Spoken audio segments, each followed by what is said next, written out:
how to explain that for me? I'm going to use British accent now. You know what? I used to when I was before tsunami disaster 2004 the time. I can speak Arabic language at the time with my friend. When I entered to the boarding school 2004 the time before tsunami disaster. You know what?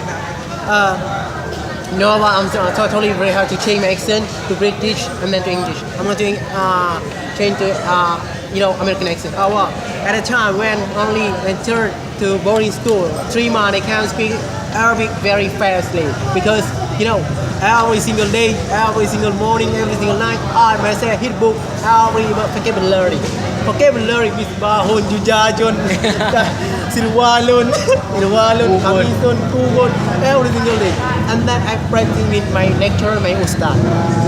Until now I'm still learning Arabic, even though I do not know exactly what syntax. I mean syntax, grammar, syntax, nahu, syntax in English, but nahu in Arabic, no saraf. I know vocabulary, huwa, huma, fala,